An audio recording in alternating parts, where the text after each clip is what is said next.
Okay, guys. We haven't heard last time from team Sanyot, so let's have start with Sanyot. Okay, you can.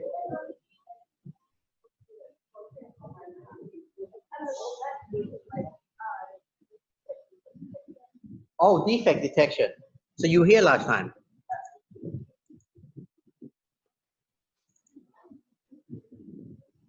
Okay, we have heard not from Samyot, nominal. Who haven't spoken? You guys, which team are you guys from? Okay, right. So you should start. Since you was here, you guys can speak. Now, what's your name? Sudev. So you weren't here, right? On ไม่ต้อง ไป เสียมารยาท Sudev. Okay, were you here? No, you weren't here on Wednesday, right? Okay. Okay, and check your name. Thanapat Patrachariakun. Yeah. Okay. You weren't here on Wednesday either, right? And this is Samyot, right? And you are Ziyi, right? Yep. And you didn't make it on Wednesday either, right? Yep. So you are Samyot. Okay. Right. So you can plug in and use the projector. Okay. Okay. Once again, I know you guys. I want you guys to sit in and you should work together. But when your friend is making presentation, I do want to focus as if you were also doing that project. Okay. Okay. Tap Samyat. Go ahead. The floor is yours. Okay. Now, this team is, from what I understand last time, he's trying to do some kind of defect detection, right? So I think I sent you some paper to get started. Now, obviously, if you talk about defect detection, first of all, what does defect detection mean? Okay? Defect. Okay? What does defect detection mean? What kind of a problem? Let's think through first. Well, we have to think about this. When you say defect, again, with any kind of machine learning, you have to establish what's your ground truth. Okay? Is it defect? What do you mean by defect? Anything is defect, or defect is something that you have in your training data. Okay? Can you get me a blank?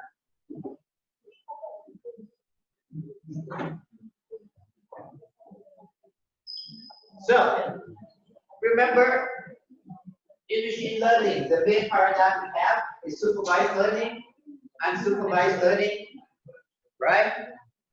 And reinforcement learning.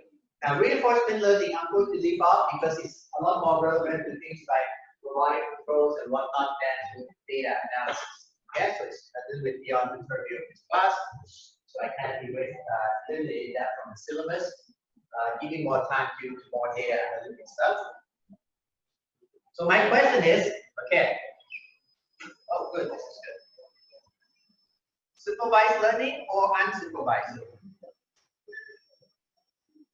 It may seem obvious, but it's not quite.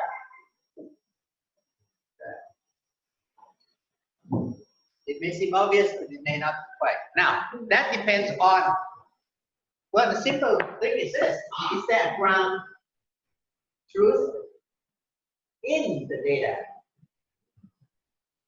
In other words, there's actually a label that says, this is a defect, this is not a defect, right? If you have something like this, then certainly it is supervised learning. Now, what do you mean by defect? Let's say I'm making a part, right? I'm making a part. The part is supposed to look like this. Okay? The part is supposed to look like this. And What do you mean by defect? Defect means it's got the wrong shape, it's got a crack. Okay. There's a lot of things. So this problem is not really generalized much. Now, there is, however, one thing that's very easy to do, which is sort of like quality defect. That's something like, I'm making a flat piece of paper, or I'm making a flat piece of cloth, right? It should be flat, it should be smooth. If there's something like this, then that's a defect. Now, what's the difference between this and that? Well, first of all, I can tell you that in literature, you find a lot more of this than that. Okay? And this is very domain specific. Okay? This is very domain specific to the particular part you're making. Moreover, I suspect, don't take this as a ultimate truth. I suspect this, you have to have basic ground truth as to what it is that is considered defective. So it's definitely supervised learning, I think. Okay? But something like this can be unsupervised. In other words, if it just detects something that's out of ordinary. Okay? So you can say ordinary means no spot, and extraordinary means spotty things or funny looking shades or something like that, right? So my question to the team, first of all, is what kind of objects are you trying to detect? Is it this kind of thing where you try to get something smooth, and if there's something unsmooth, like the cloth, some defect in the cloth, in a panel of aluminum surface or something like that, or you actually have something like this, where you have a specified outcome that you want to get, and if you deviate from that, okay, it may be perfectly smooth, but it's not what you want, then it's considered defective because it can't be used. Okay, so which kind of problem are you looking at?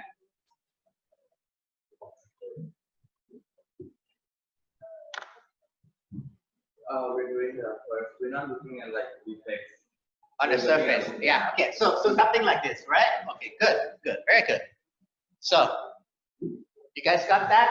They're interested not in the general defect, like there's a blemish there. There's a it should be all white, but it has a mark, or it should be a flat plate, a blue screen, but it has some kind of yellow stain on it, something like that. So they're looking for defects.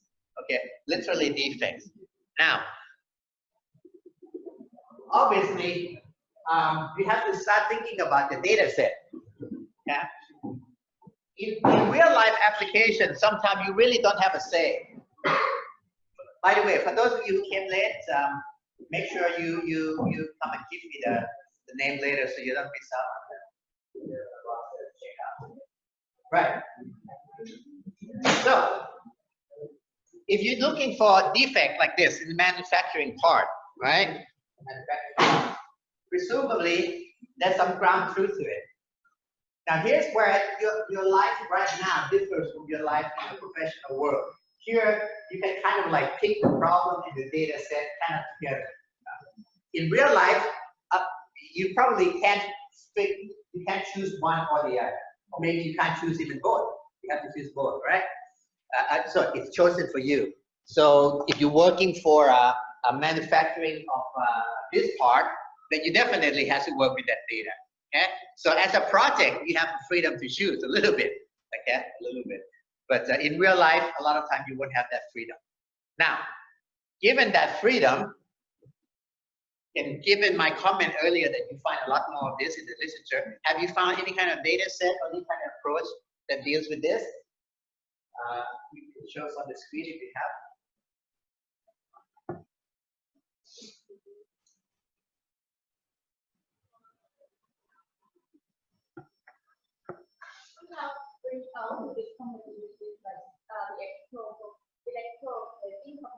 Electroplating, okay.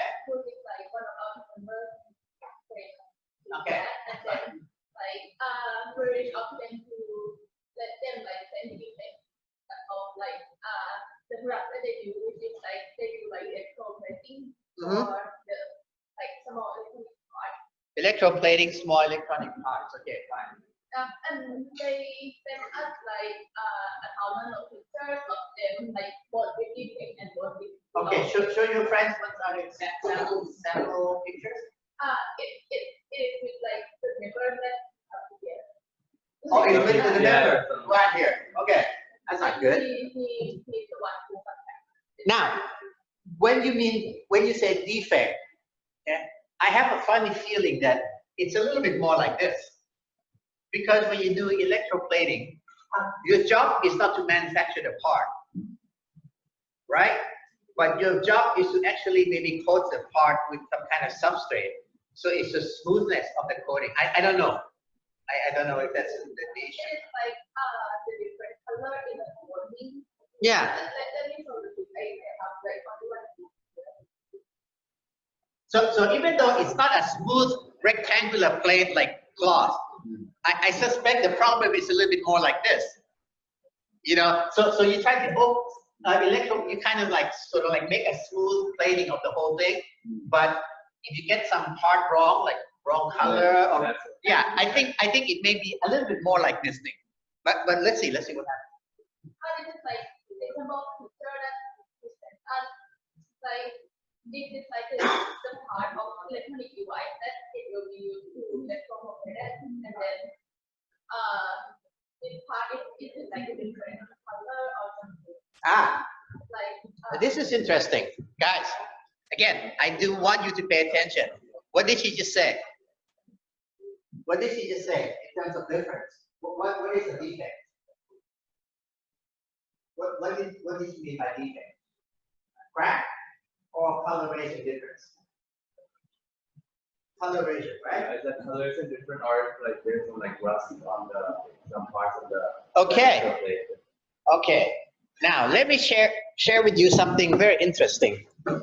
Okay. Let me just take a break from your thing a little bit. I want to show you something. Let me share.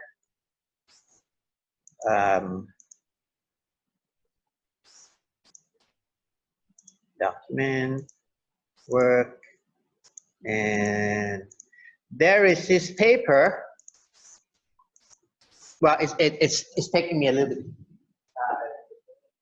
Take too long to find a paper, maybe. I can show you later. It's about predicting crop yield. Okay, using satellite data. So the satellite looks at Ohio, Pennsylvania, farmland, and trying to predict some kind of productivity.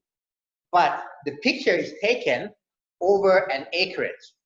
Now, they don't care about detecting cats and dogs, right? But they know that in this area, they're supposed to grow, say, corn. And healthy corn has certain colors. Unhealthy corn or low productive area has different colors.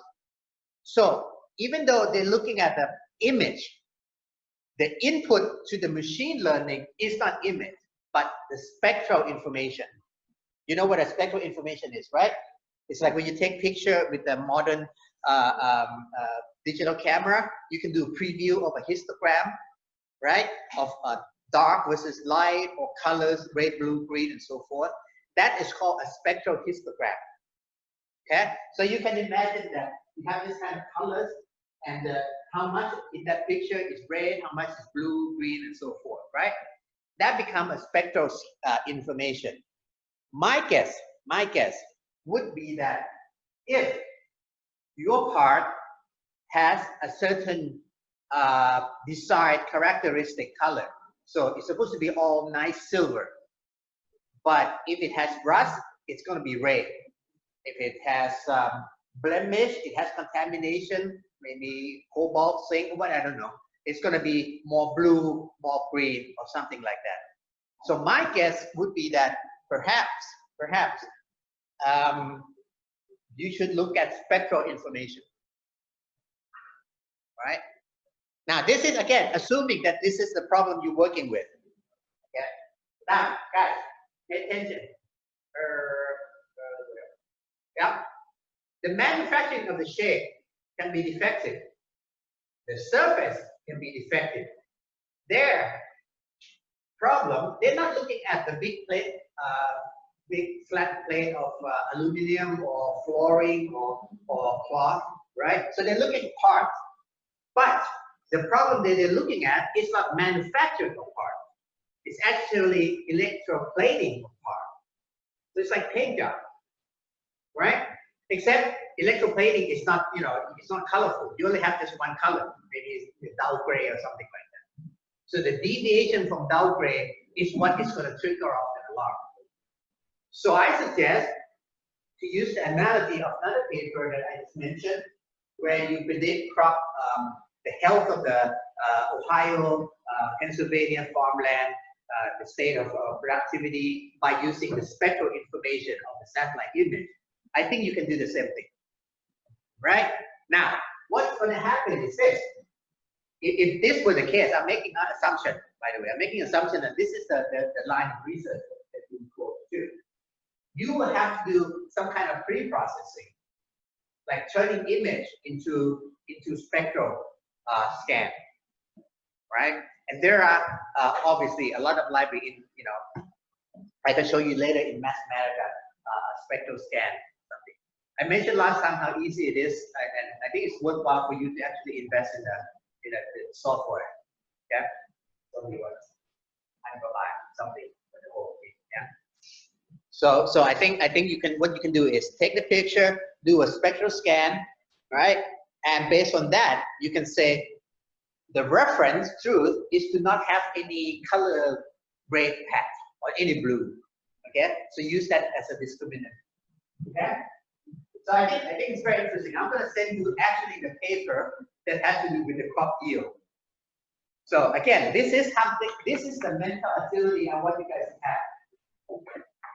The previous kind of education, you know, where if you're an engineer, automotive engineer, you study automatic problem, you study electrical engineering, you study electrical problem. I think it's being changed. Now you're doing some kind of abstract problem. Problem is to map anything. So you may find a technique that's useful in crop yield prediction, okay, from satellite image that may be applicable to electroplating industry. Okay? This kind of abstraction is very important. Okay? So it looks like this.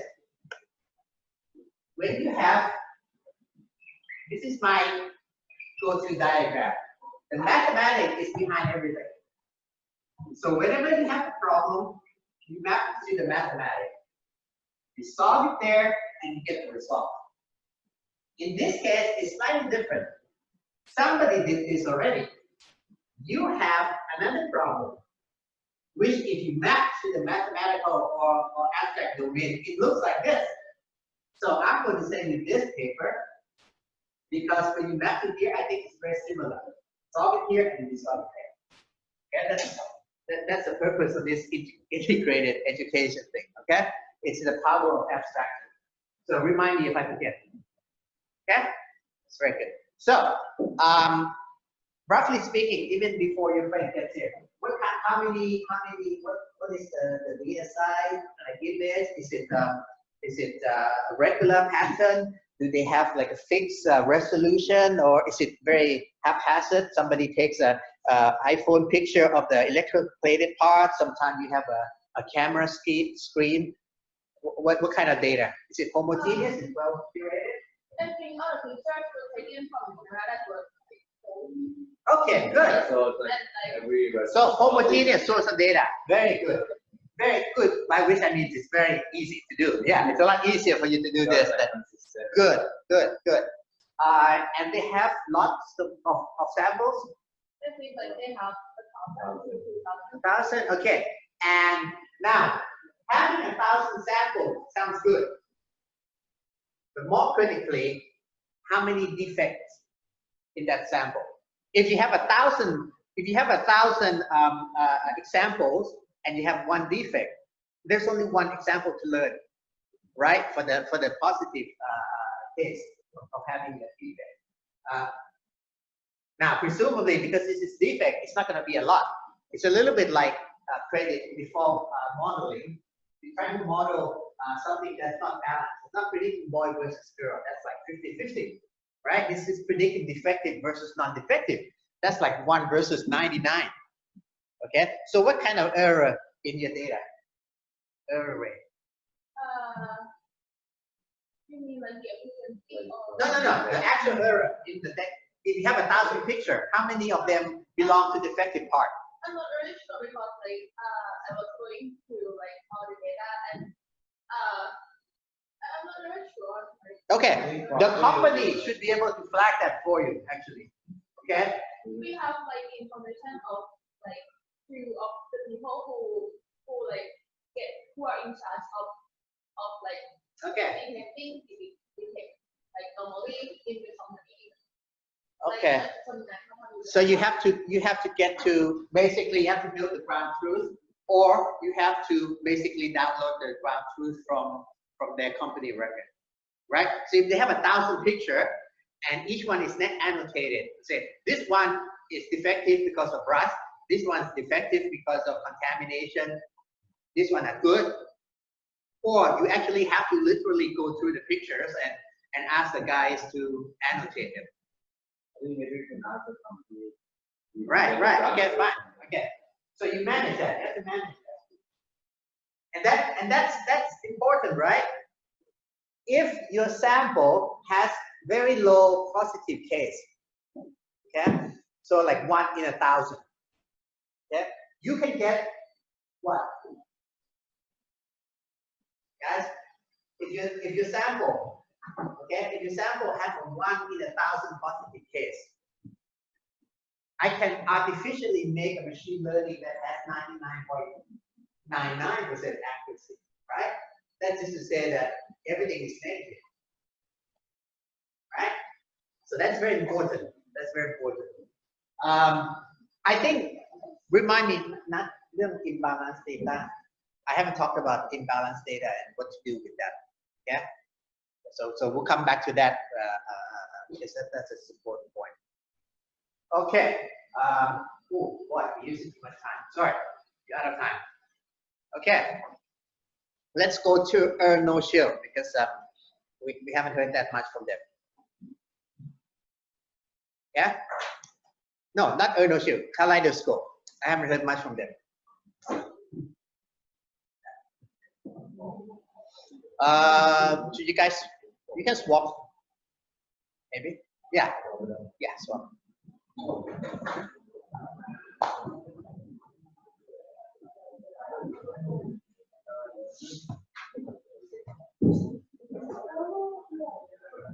Now, you are supposed to have today, by today, come each grade of paper, right? Remember that?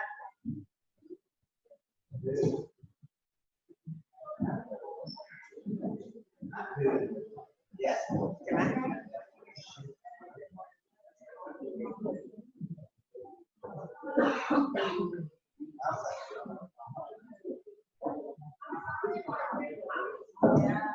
Now,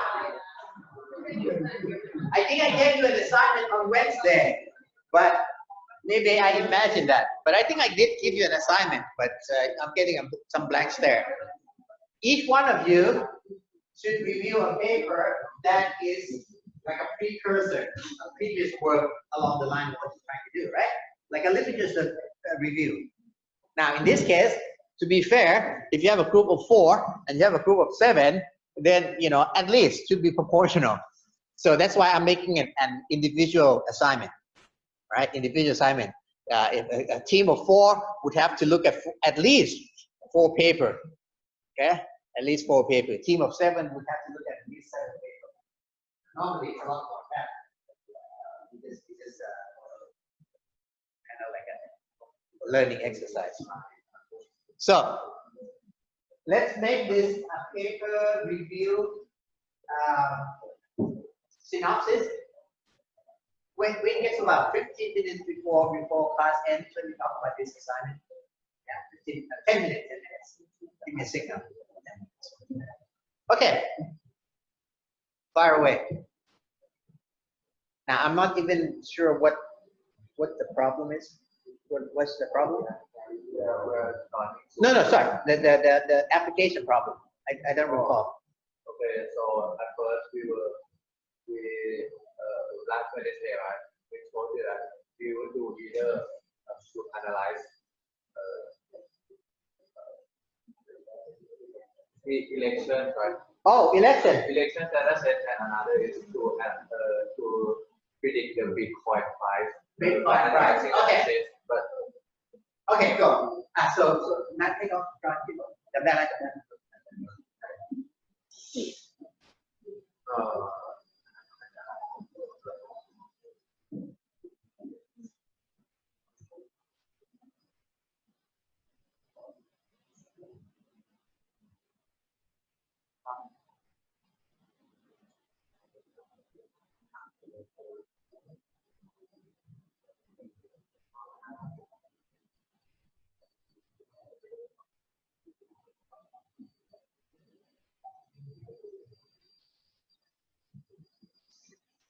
By the way, your team will use machine neural network primary. Okay? So on Wednesday, I will give you a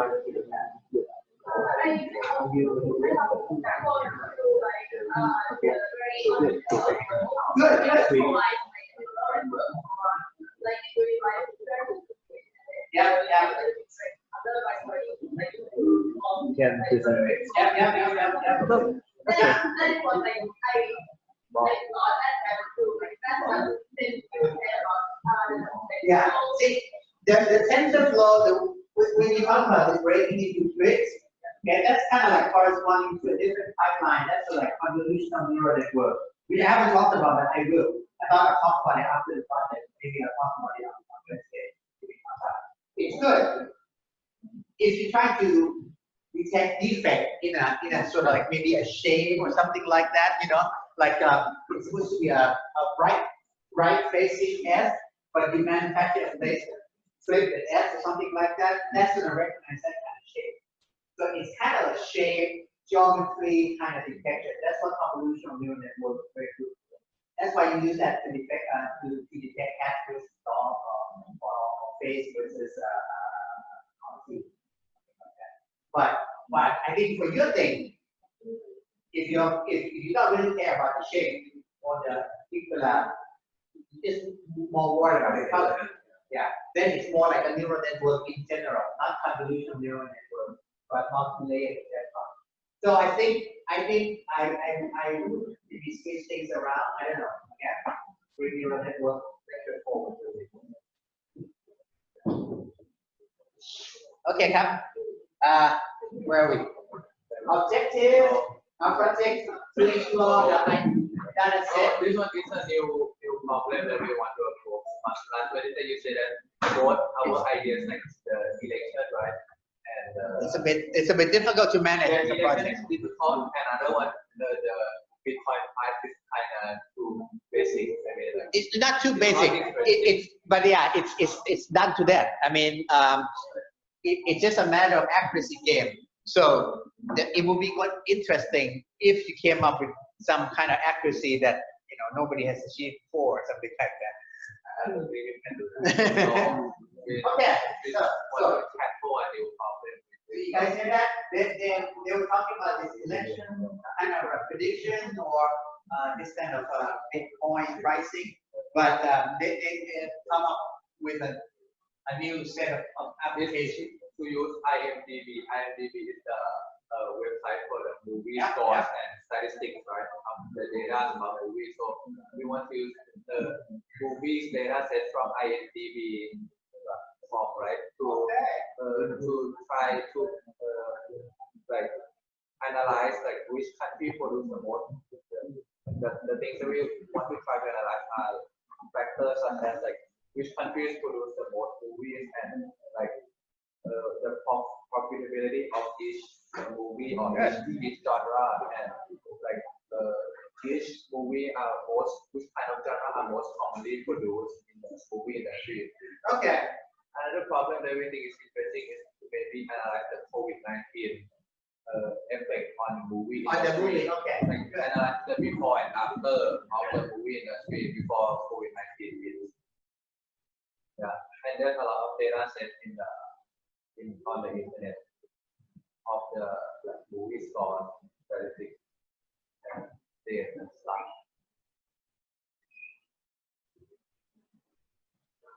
Well, you guys remember that sort of like the Venn diagram that I did for machine learning, data analytics, right? and quantitative model, maybe AI, right? Now, what they're looking at the sort of like the database, right? They're focusing on the data. Okay, they're for the data. And the question they seem to be asking is sort of like a picture. What does it look like? Who makes the most movie? Are movies being made? Are the genre shifted before COVID and after COVID or something like that?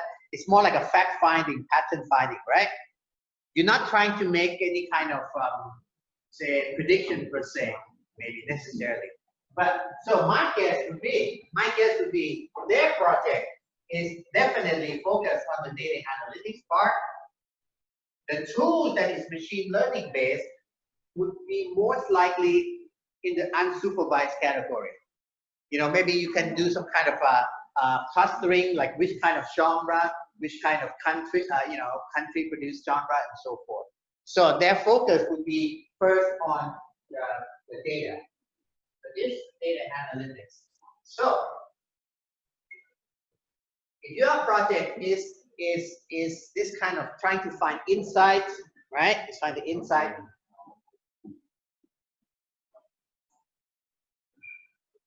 My question is this. Okay. Do you have a specific question or hypothesis? Okay. Or you are curious to find some kind of hidden pattern. Okay.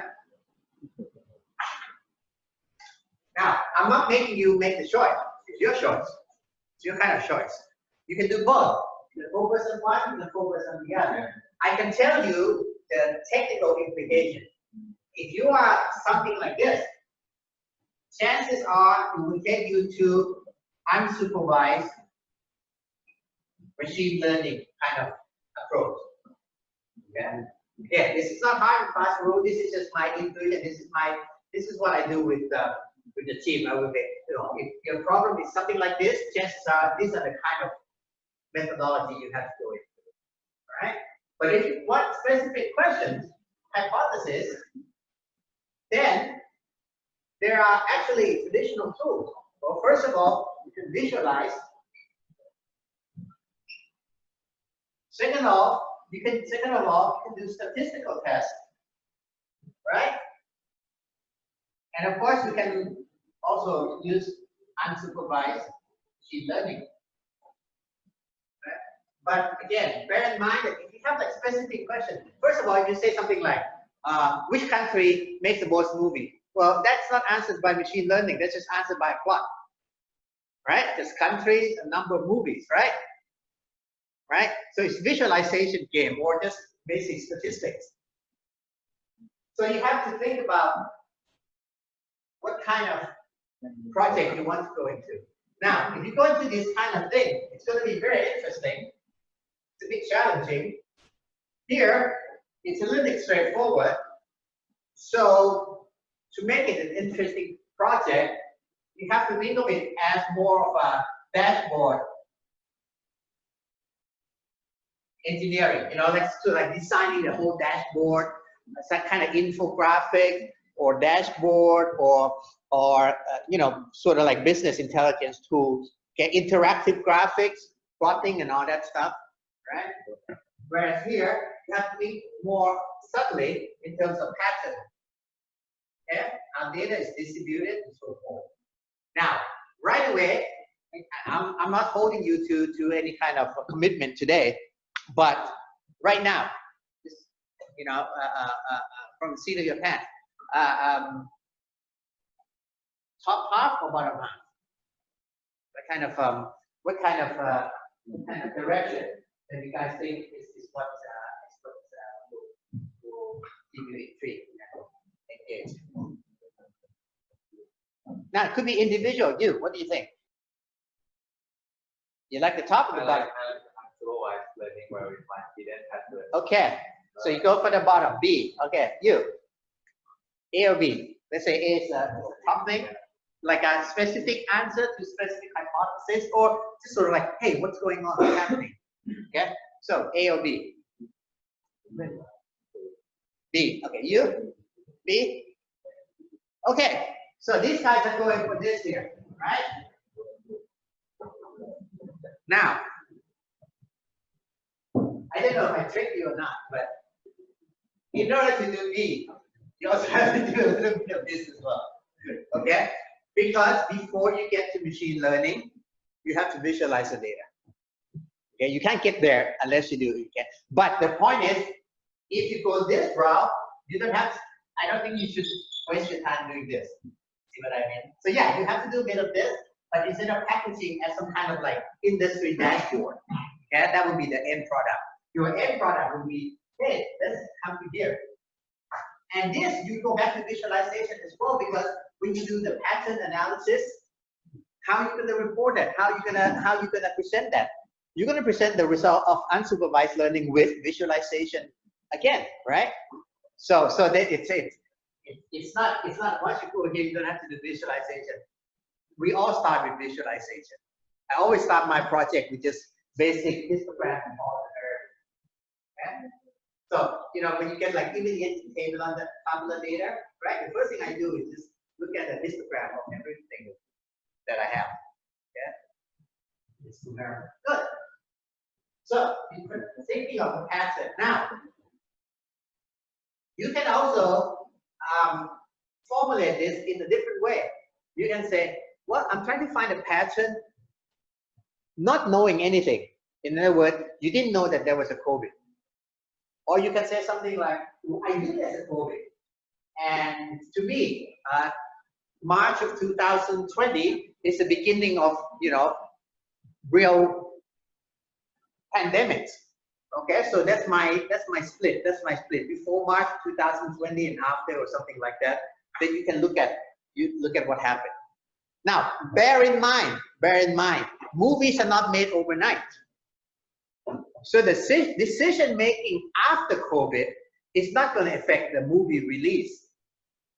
Okay, it may a little bit in terms of movie release scheduling, but in terms of production, right? You can imagine that after March 2020, in Hollywood, you have scripts about pandemics, or you have scripts about calamities or catastrophe or something like that. Maybe catastrophe movies will become more interesting than superhero Marvel kind of thing. Yeah. So you can say that. Then you can say, well, even if you have trying to find unhidden pattern, after a while you may start to have specific hypotheses. For example, does COVID mean the death of Marvel heroes? Because people don't care about Marvel heroes anymore. They're more interested in things like, you know, global pandemics or zombie apocalypse or something like that. Okay? So this is not a hard and fast thing. I'm just trying to get the feel of where the direction of your thinking is. Right? Okay. Now, so what are you going to have to do? First, you have to look at what is your raw material. What's your raw material? It's IMDb database, right? Now, let's go to IMDb database page. The data that you're looking for, is it completely public, right? Is it? Yeah, there's a lot available. Okay, and what kind of field, what kind of, again, go back to the first question I always ask, are your variable nominal, ordinal, interval, ratio, scale? Is it, yeah? Will you be working with numerical data? Will you be working with categorization? Let's make it a little bit bigger. I can't see anything. Yeah. Title contains the following information. Key constant alphanumeric unique. Okay, identify that's the ID, right? Number of unique title, okay, region, language, types, attributes, okay. Is original title, not original title, basic. So this will be the database of the movies, right?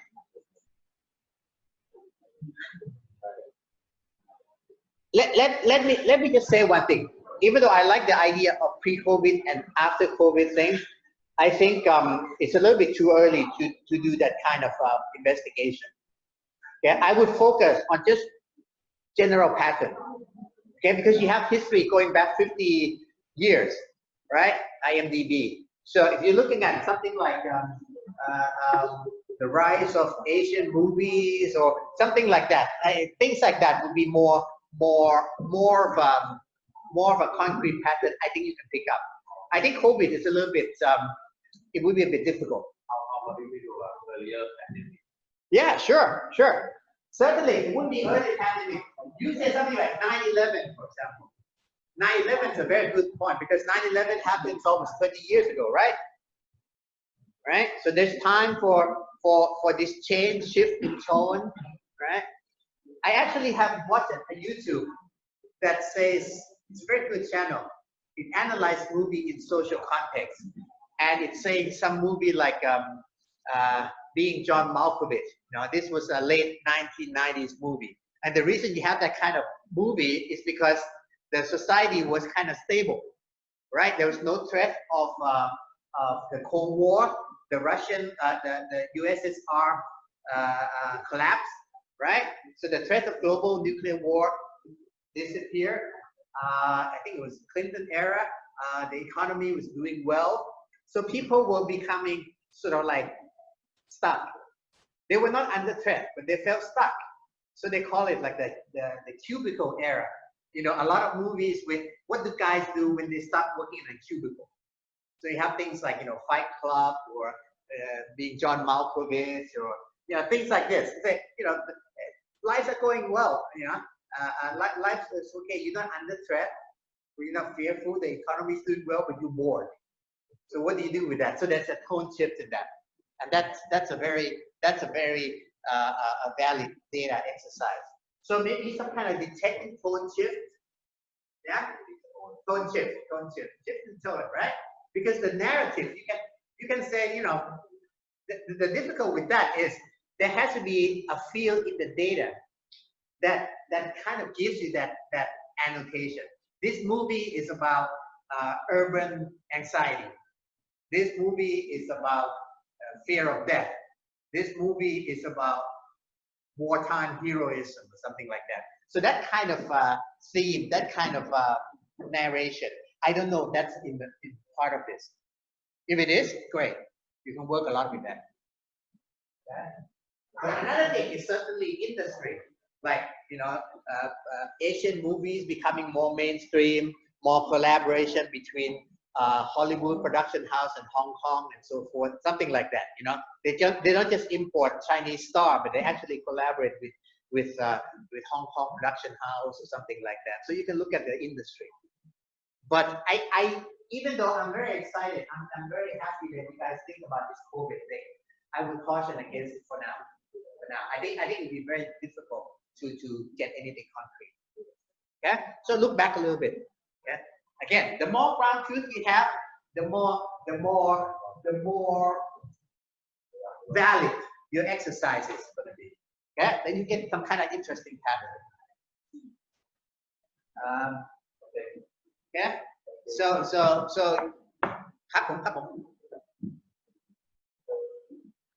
Okay, good. We're using time well. Good. Attention.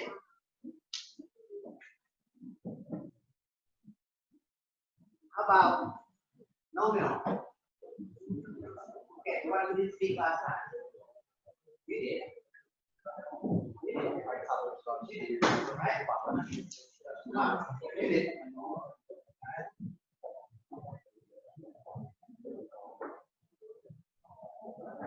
You can wait for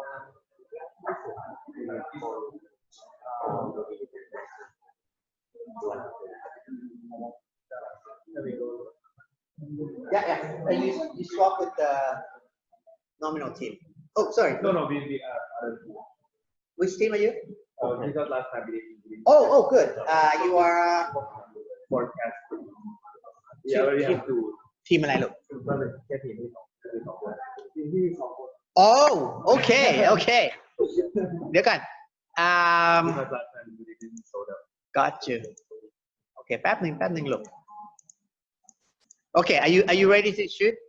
Okay, เดี๋ยวเช็คยังไม่ได้เช็คชื่อเนาะเช็คแล้วเช็คยังอ๋อเดี๋ยวเช็คชื่อ Okay, go discuss. Okay, and the name of this team is Hello, it's me. Hello, it's me is a two-man team.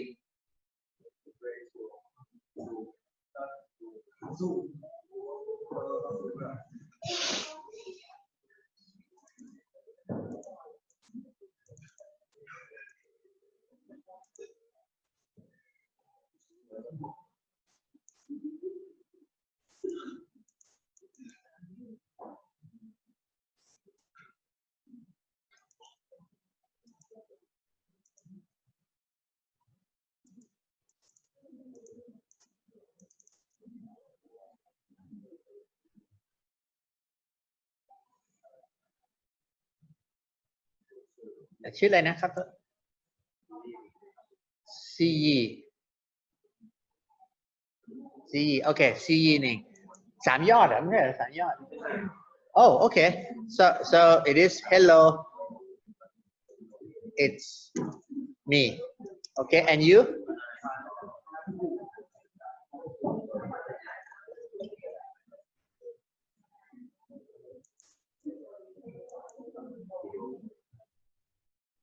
สะกดไงครับ NATTA คือ OOM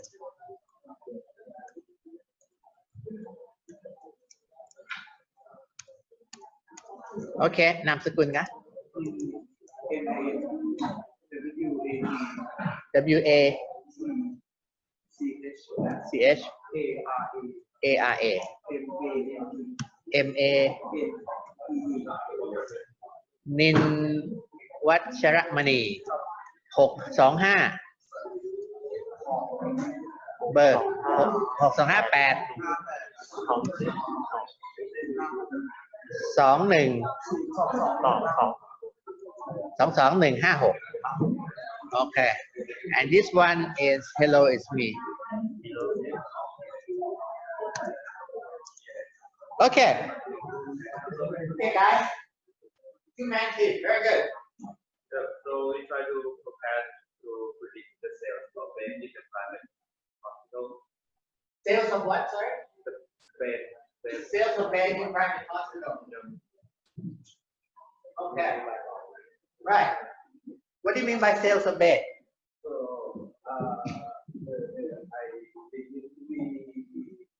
we prepare for the utilizing of the hospital. Okay. So like how we utilize. Okay. Bed utilization. Bed utilization, guys. Any ideas? How can we predict bed utilization?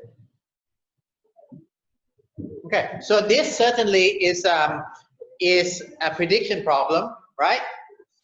And your output literally is a number, right? So it's a regression problem, it's a forecasting problem. It is now. Do you have access to the data from the we have data back to 2009? Okay. And this is private curated data, the database, or is it something in the public? How do you get it? You download it from public site, right? You don't have an uncle who works there or something. Okay, fine. Okay, so show me what kind of data. Okay, you make a presentation. So let's, okay, go ahead and make a presentation. Okay, guys, pay attention, pay attention. Differentiate and page.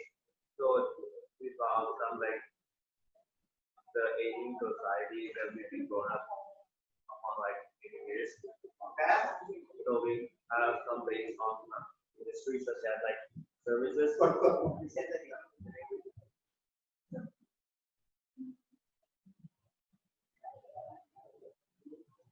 Okay, proportion of elders. Okay, go on. Yeah, so we found from the services, medical treatment, medicines of elderly and nutritional drugs. So we found that the moving toward the aging society, private hospital business try to average around growth of 10 to 30% along with like last 2 to 3 years. So business expansion will be underpinned by structural change in high demographics. So how we analyze, so we try to use like Ariba to model to forecast this data that we found out from the public.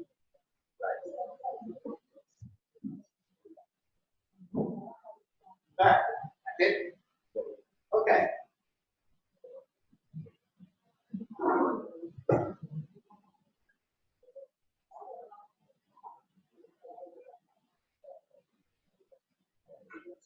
Okay, guys. Let's say you have a bunch of x, x1, x2, right? Based on x, you can predict y. Based on x, you can predict y, right? That's a regression problem, right? Now, this is usually called factor. But if you do something like this, say yt is yt plus minus 1, yt minus 2, yt minus 3, and these guys help predict. It's called auto-predictive, right? Or more commonly known, auto-regressive. Yeah? Okay, look, all right? But if you have something like this,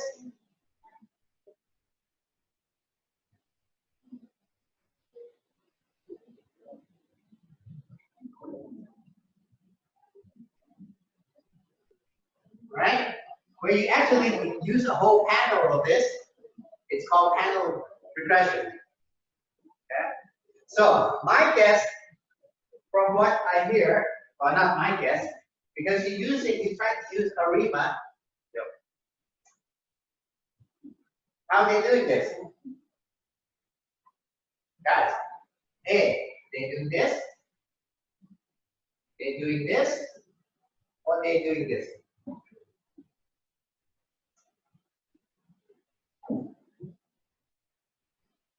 So I would say regression, auto-regressive, panel regression.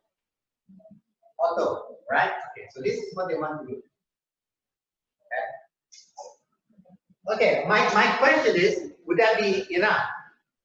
In other words, is hospital utilization something that is going to predict itself? Now, you did mention that we have this aging population, right? You did mention that there's a trend, there's this and that, and the trend that you mentioned is really this. Because you're not thinking about hospital bed as something which is so dynamic. Hospital bed is driven by, say, aging population, maybe even COVID. And this is something that COVID comes in. Right? Yeah? So with COVID, people are more likely to go to the hospital because they're afraid. So maybe they just have a cold, but prior to COVID, they wouldn't bother going to the hospital. So my question to you is, are you sure you want to restrict yourself to auto-regressive problem? Is it because the data only gives you that? I think that the data from the statistics, we can use only the regression. But if we like, if what we say that about the aging society that affect more variable on like the other regression, like the panel regression, we can find out more statistics about the aging. Okay. So because this problem is well established, I would expect you to do a lot of don't just focus on BDMS, but actually look at the previous work, you know, the survey, the work, because predicting hospital utilization is not a new problem. Okay, you probably find new techniques, maybe sometimes based on some of it based on more modern machine learning techniques rather than just time series, right? That is being applied, maybe not in Thai hospital, but in United States or in other country, right? In countries with similar stage of development, maybe in Malaysia or something like that. You can look at the trend of hospitalization as a function of deregulation or as a function of, again, aging society, as a function of healthcare reform, all kind of stuff. There's going to be a lot of this. So my brief comment here is I would not just restrict myself to this. Yeah, go see what happened. Go see what other people have done. Now, even though there are only 2 of you, I would like you to do at least 2 papers each. Okay? Because really, there's a lot of them. There's like hundreds, so you can actually give me 10, but you know, 2 each at the minimum. I see what people have done. Okay? So this is more like data analysis. It would be like if this was a time series forecast, strictly speaking, like ARIMA or something like that, financial, it would just be statistics 2, basically, right? But this is good. But again, try not to stick yourself to just Oxford rate. So what this availability is this, right? Good. Now, again, I think don't try to. Yeah.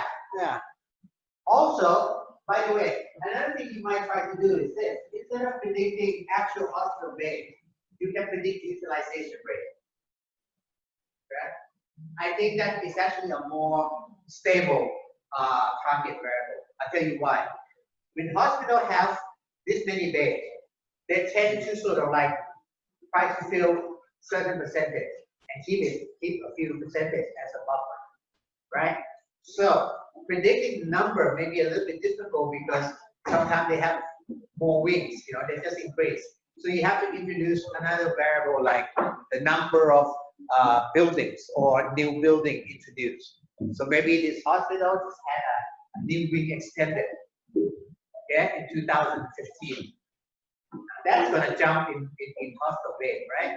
So I think instead of just targeting the number of beds being used, maybe utilization, maybe percentage might be a more stable. Okay. Okay, so good that you guys this is good. You are going to manage a project, but you're going to have to spend a lot of time on survey.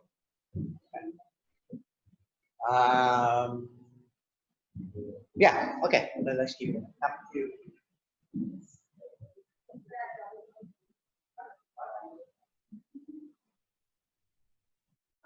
Right.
Okay,ครับ.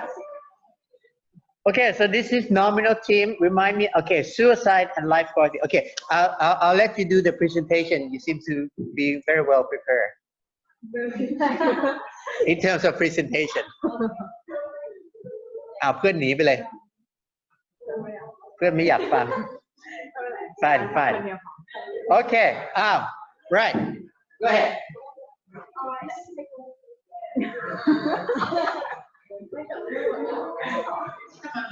น่าจะดีไหมนะเพราะเราจะได้พูดกันได้อะไรครับ Okay, I'm over here. So you have to be loud. So our goal is we would like to be able to know whatever there is a relationship between the life quality in the economic part and also compare it to suicide rate in each country and able to predict suicide rate in 2 years. Did you speak last time? No. Okay. So this is a That I'm not being okay, so we use the data in 2000 to 2015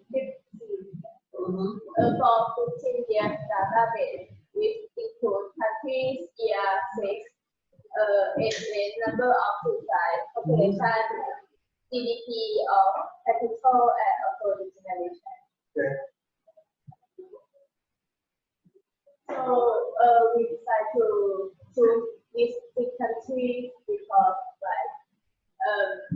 maybe around the world and so the 2 countries in Asia and 1 Europe, 1 America, and also Africa. Yeah. This is an example that in years and the 6 and the part of the suicide rate.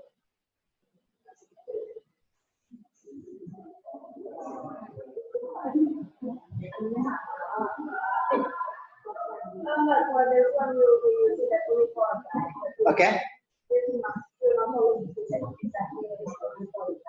Fine.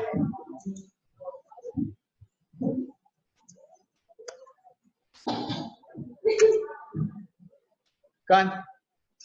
Is this suicide rate is per capita, right? Yeah. Okay.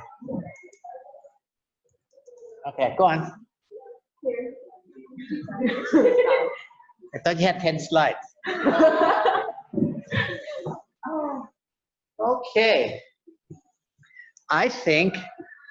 Hold on.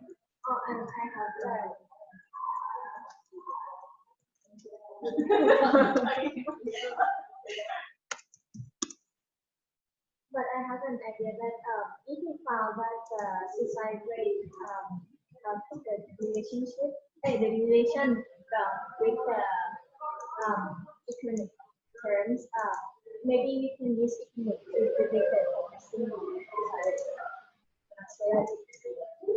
Okay. All right. Okay.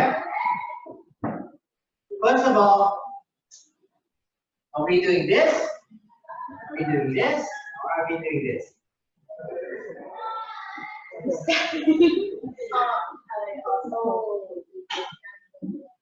If you're going to do auto regression, you're not going to get much. First of all, suicide rate is very stable.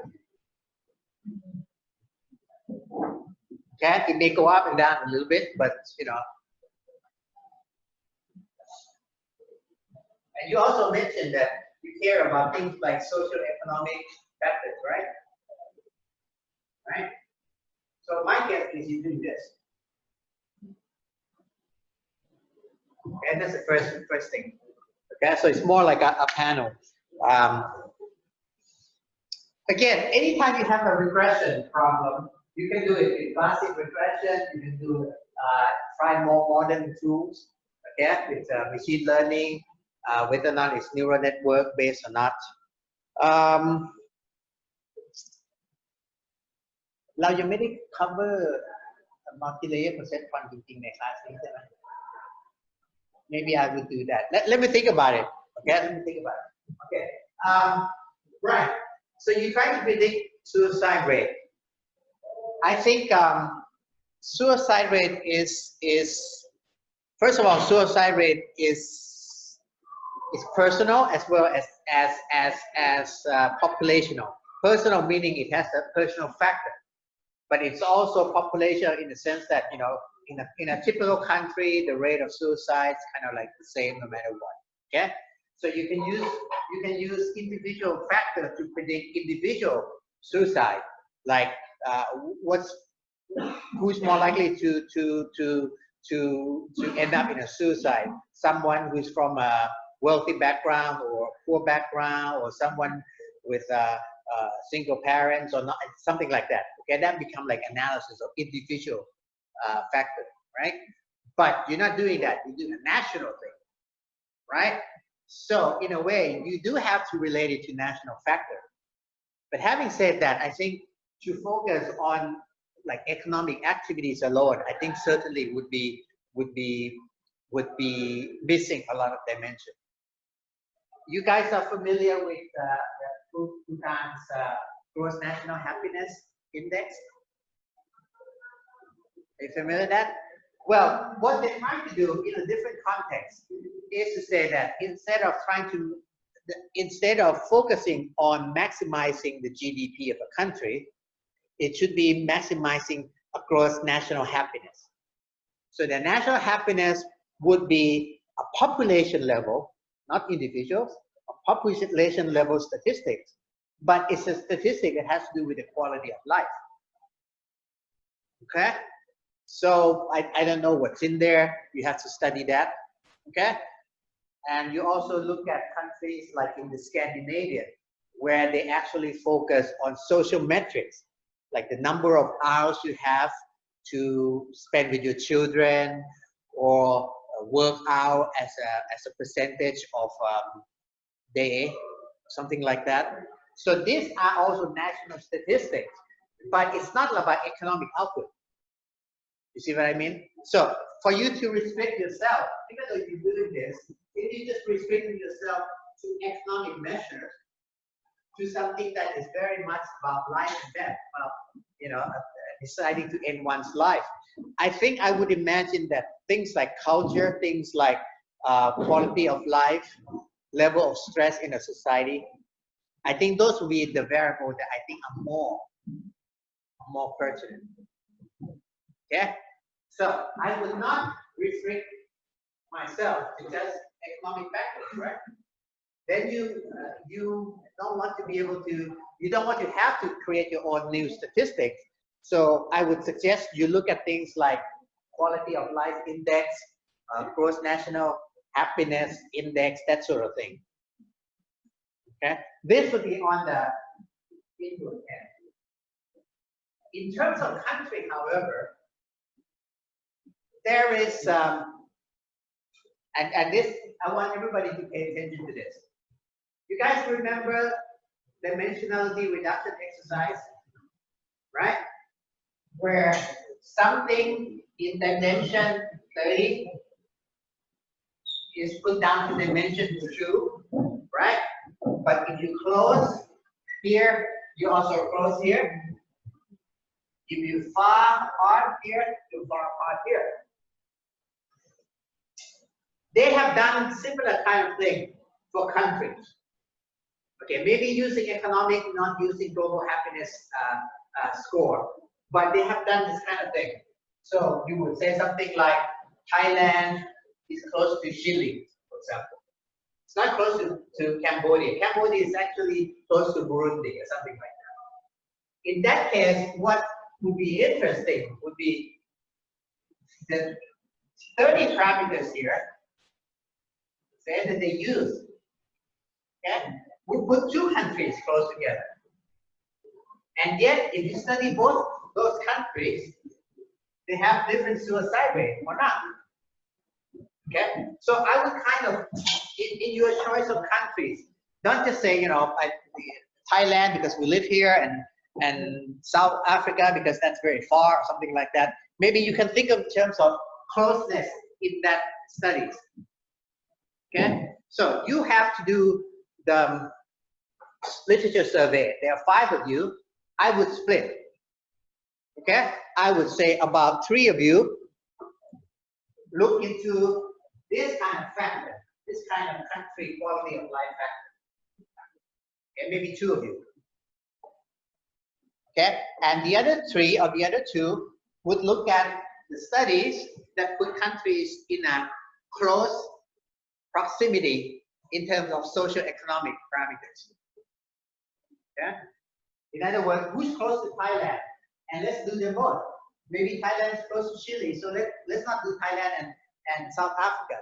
Okay, but maybe Thailand is very far from South Africa, not just geographically, but socio-economically as well. So you can say that. Okay, Thailand is far from South Africa, so let's study South Africa. But Thailand can be also far from Myanmar, socio-economically. So study that as well. See what I mean? So something like this. Another thing that's not in the social global, national happiness, gross national happiness index would be things like cultural background. Okay, things like, you know, if you are from, because for that country, it's a whole country is Buddhist, right? So you can say something like, what about religions, ethnic or religious background? Different religions have different taboo with respect to suicide. Okay, so maybe some religion don't care.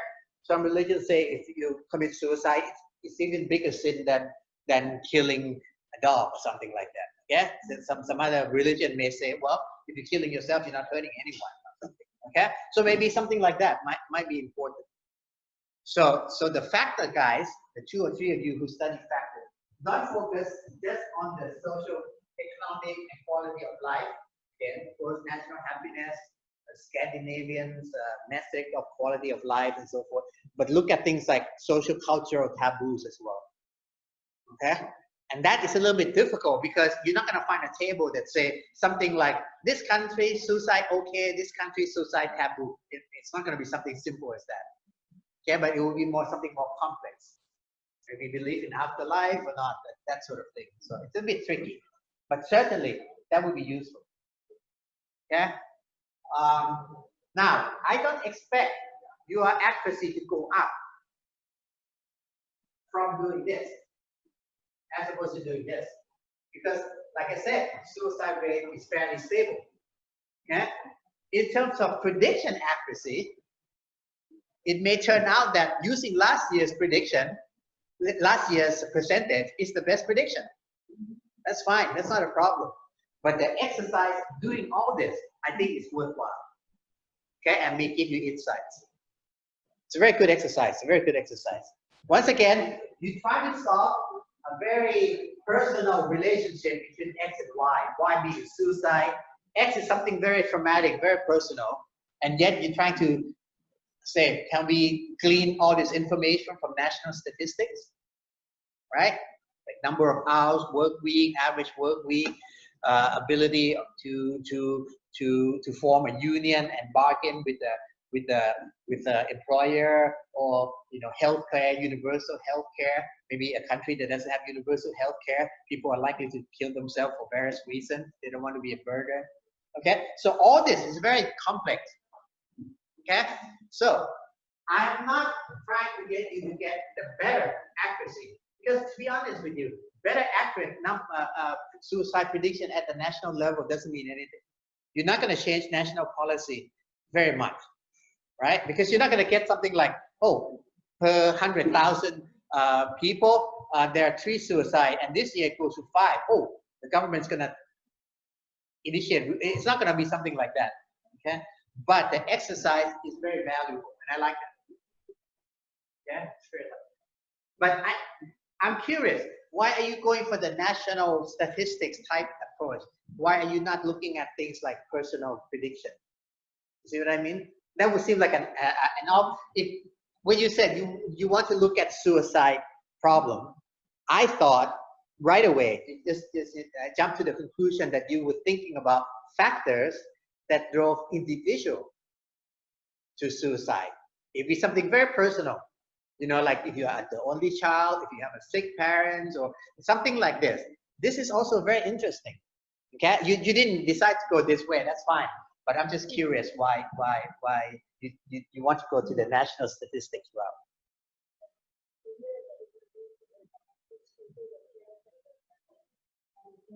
Okay. So you're thinking of macro effect. fair. Besides also have done the research of the personal. Yeah. Personal, yeah, the personal factor of what.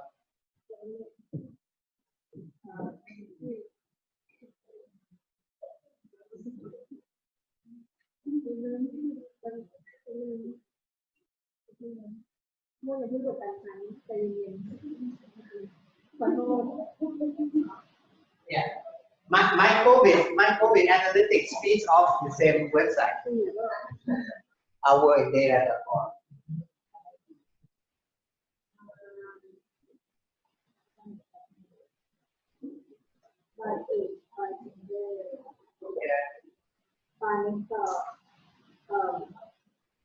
Their sector of society. Okay. Like in economic recession. Yeah, this page is very interesting. So you notice this page is only listing economic recession as like a third, fourth factor, right? Where something else much higher up, right? There's also data.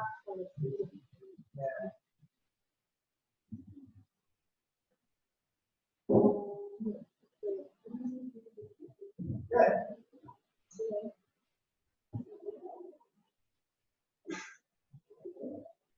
So it's more like yeah, I think I would imagine.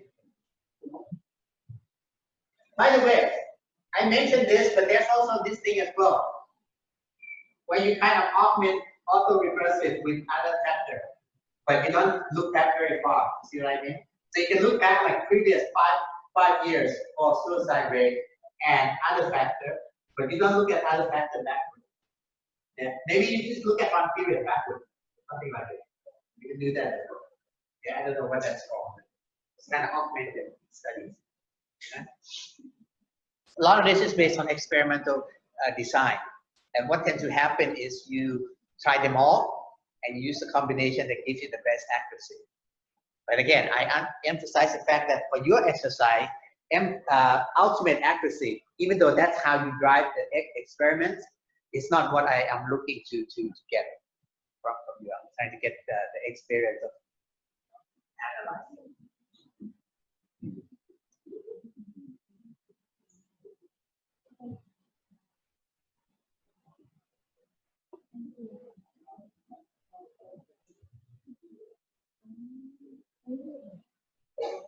Yeah, suicide rate right, falling. Good. By the way, does this data contains suicide? As I understand it, there's actually suicide, sort of like partial suicide. You know, sort of like suicide that you try to get attention, or it's a desperate call for help, and sometimes it goes through and you die. Or something very definite, you know, like jumping off a building. It's not like swallowing pills. Nobody can rescue you. Does this data separate the type of suicide or the method of or attempted versus actual? You know, because you can attempt suicide by taking sleeping pills, but you don't die. Okay, that rate may be high. Okay, but if you are jumping off a building or using a handgun, usually if you attempt it, you succeed. Okay, nothing like that, right? So I don't know if this separates the target variable in that as well, or just suicide is a suicide. Okay, so check that out. Okay. Self-harm and suicide. Ah, good. So maybe they have different dynamics altogether, right? Yeah. Certainly, if okay, I'll just give a scenario. In a country with no universal health care, very weak social network, people don't care about another, right? You may kill yourself because you don't want to be a burden or you don't have somebody to rely on. And that is not a cry for help. It's not a self-harm thing. You just want to eliminate your life because you don't want, there's nobody to take care of you when you're old or something like that. Okay, that is definite, and that's one dynamic. But if you're talking about like teenage suicide or suicide because some stupid pop star killed himself or herself and you want to do the same thing, okay, that certainly it's a very different dynamics, right? You guys are at the age where, you know, all this kind of social influence trying to get you suckered into believing this and that. And same thing with pop culture, right? You know about that suicide thing where, say, some Japanese pop idol kills himself or herself, and then a whole bunch of people do the same, right? So it's definitely different dynamics at work. So you may separate your target variable, not just plain suicide, but differences. And so again, you may not find better accuracy, but you may find that for different types of suicide, different factors are chosen in terms of like a regression, you know, like significant statistics, right? If you do statistics, like traditional statistics, it does give you that level of significance. Okay, you can do that with machine learning as well. It's a bit more involved, I think. It's not as clear cut as statistical model, but certainly that kind of thing. Okay, so you can say something like for self-harm, certain factors matter more. For absolute suicide, very decisive suicide, certain factors more. Certain factors matter more. Okay, that's good. Good. Okay. I think we just one left, right?